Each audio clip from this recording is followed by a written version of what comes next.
All right. Good day, ladies and gentlemen. Thank you for joining me on another great episode of your favorite political talk show, The Truth with Ben Jokes. Now, a few days ago, yourbudget.com, an independent body that specializes in monitoring government expenditure, began rolling out the amount of money spent by this government in 1 year. That is, the ones that the mainstream media did not report. We are not talking about the money for the yachts, the SUVs, and the residential buildings now. We are talking about the ones that were not reported in the mainstream media. And when the figures began dropping, Nigerians couldn't believe their eyes. Remi Tinubu alone had spent almost 6 billion naira in her visit to 3 countries, UK, Ethiopia, and one other country, and several other non-state events that gulped billions of naira. But when Nigerians talk about cutting the cost of governance, it sounds like noise making in some quarters. We are struggling with upgrading minimum wage. Soldiers in the fields battling insecurity are being owed allowances. Yet government continues to waste billions on frivolities. While other African countries are beginning to think progressively, our government is still talking about private jets. 2 days ago, the president of Kenya, William Ruto, began to drastically cut down the cost of governance in Kenya. And few hours ago, Nigerians turned on Tinubu and APC government when the president of Liberia took another presidential step, which shows that Africa is leaving Nigeria behind in their darkness and evil. The president of Liberia has gone ahead to begin implementing in Liberia one of the major areas of Peter Obi's manifesto. Before I show you what this president did and how Nigerians reacted, let me quickly show you this video. A disgraceful video of an interview with an APC senator. This man did not know when to speak. He didn't know when to listen. He couldn't conduct himself properly while he was dodging a simple question that he was asked. See the video. I have not seen. So let me ask the question. Because, let me just ask the question. Like I said. Can I ask the question? Like I said, the 2023 budget and 2024 budget, the budget of the National Assembly is not up to 1% of the whole budget. It's not up to. And the National Assembly is an arm of government. That is the legislative arm of government. It is not up to 1% of the budget. And so within this budget, that is where salaries of legislators are. That is where salaries of all the auxiliary staff in the National Assembly are. Okay, so Senator, if I'm a button so that we can jump to other issues. Just that do the appropriation. Are you not saying that the National Assembly that is doing the appropriation is not entitled to an... All right, if you allow me for a minute, distinguish, just hang on so that we can have a conversation. All right, I've been allowing you to talk, so you let me talk as well. So let me ask you straight questions.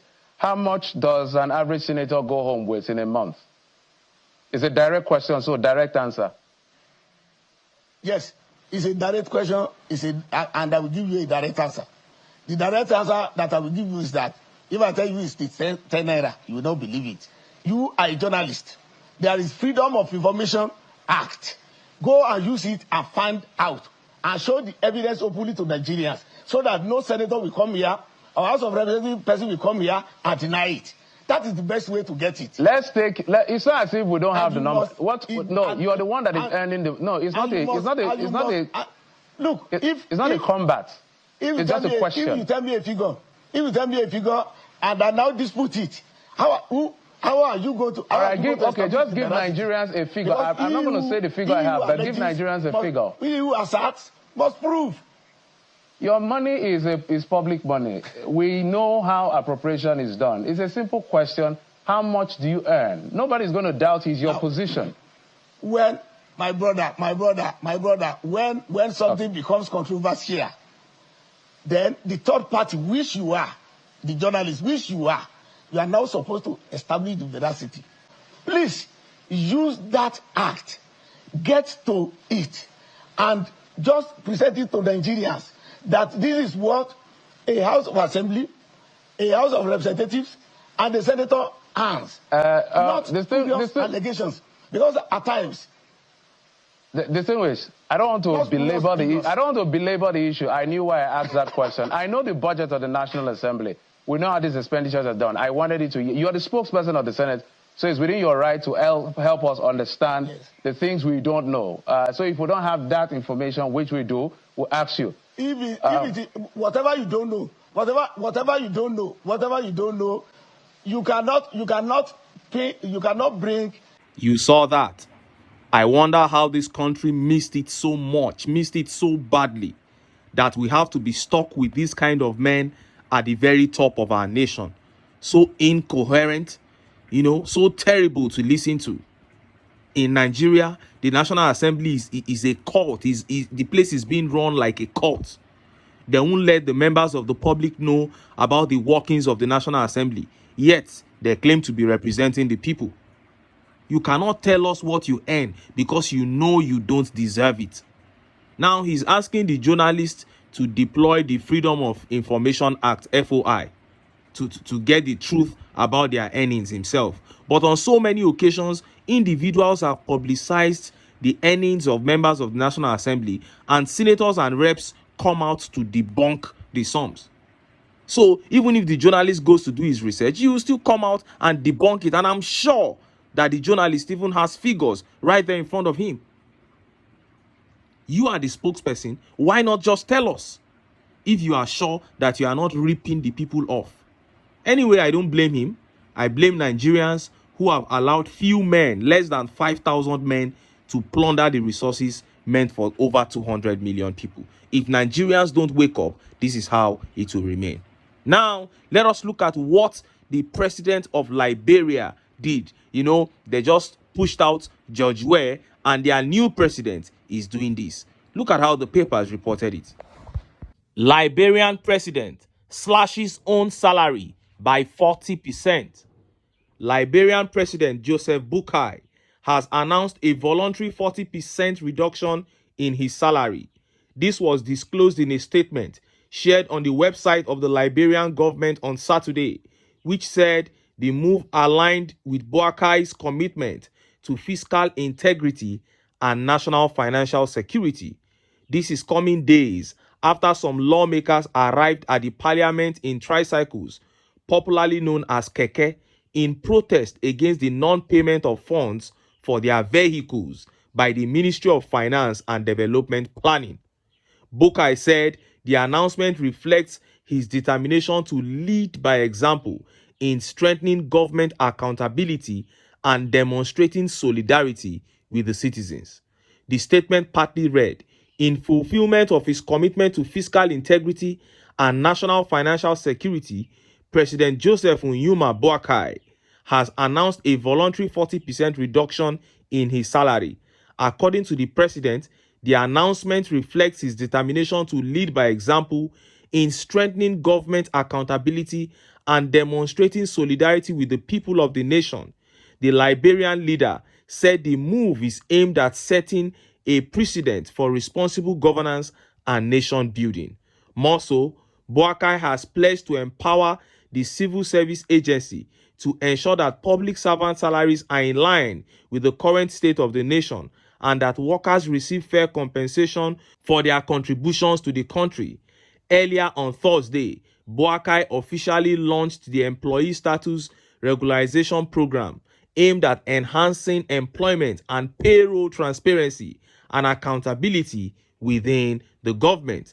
The program represents a crucial step towards creating a more efficient, transparent, and accountable civil service. The initiative also seeks to improve the wages of legitimate civil servants and create opportunities for qualified professionals to deliver efficient and effective services.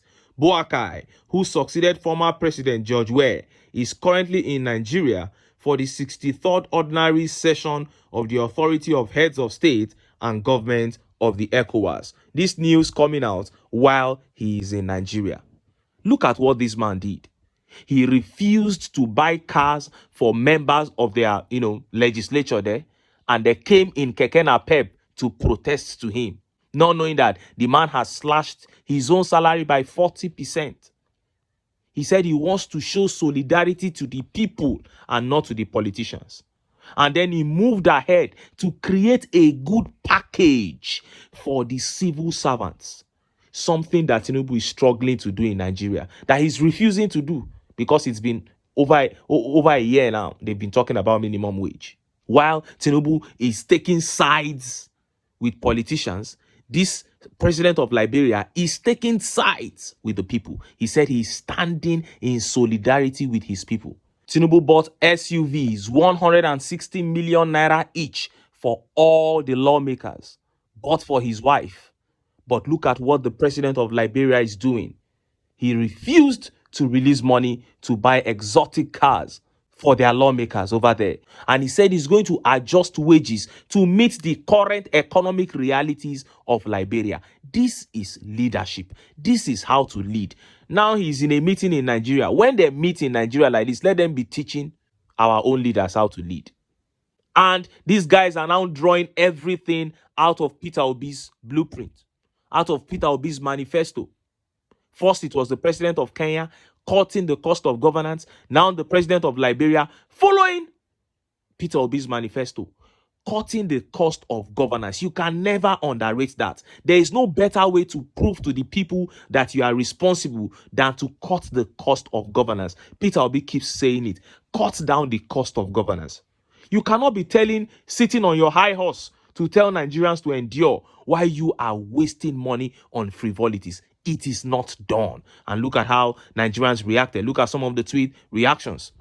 This tweet here by D says, Nigerian lawmakers earning over 13 million are still complaining that the money is not enough. Yes, they have to complain because we are fools. They have to complain because they see the people as idiots. You are there collecting heavy sums. You are not doing anything.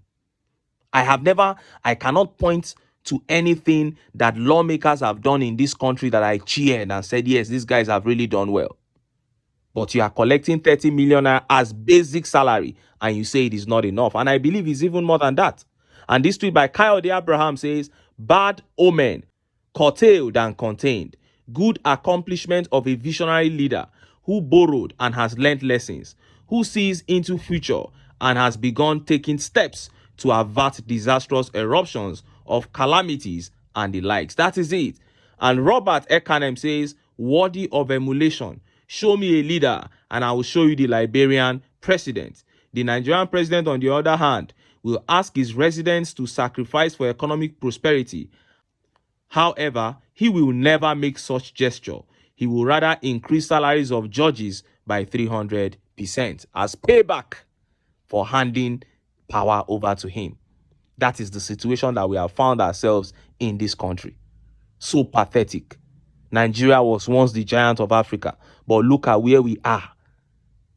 I don't know if this does not really mess up with the heads of some people who still have soft spot for the APC. Imagine countries like Liberia, Rwanda, doing better than Nigeria in terms of leadership. Isn't it shameful that we have over 200 million people and we have only clowns at the helm of affairs?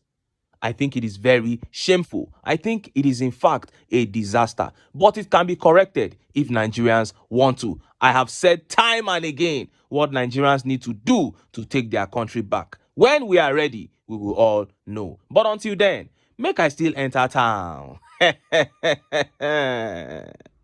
Make I go get some ogbonge political news wey una go like. Why? Because now because of una, now I dey here. So don't go away.